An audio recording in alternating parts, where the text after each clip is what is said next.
আপনারা কি গরমের ছুটি কাটাতে একটা নির্জন সমুদ্র সৈকত এবং নেচারের মধ্যে থাকতে চাইছেন? তাহলে এই ভিডিওটা আপনাদের জন্য।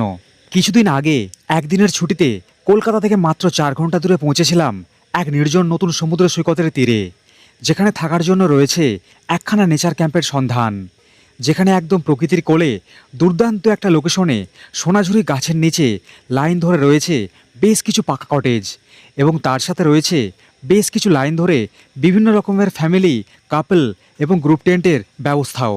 যারা একদিন কিংবা দুদিনের ছুটিতে একটা গ্রাম্য সমুদ্র সৈকতের পাশে সময় কাটাতে চাইছেন, তাদের জন্য এই জায়গা একদম সেরা।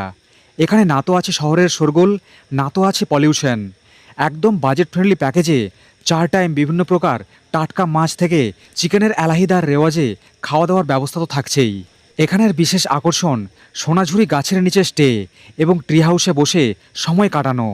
এখানে ঘুরে দেখার মতো রয়েছে পাশে ম্যানগ্রোভের বিস্তীর্ণ জঙ্গল এবং একটা নির্জন সমুদ্র সৈকত, যেখানে লাল কাঁকড়া দেখা এবং ম্যানগ্রোভের মধ্যে নৌকো রাইডের বিশেষ সুবিধাও রয়েছে।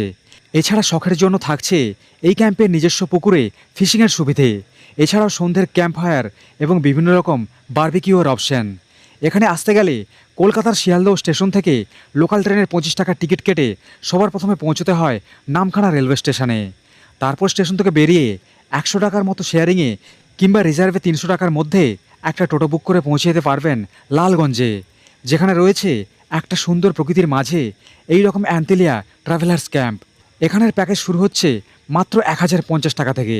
বুকিংয়ের জন্য কন্ট্যাক্ট ডিটেলস ডিসপ্লে এবং ক্যাপশনে দিয়ে দিলাম।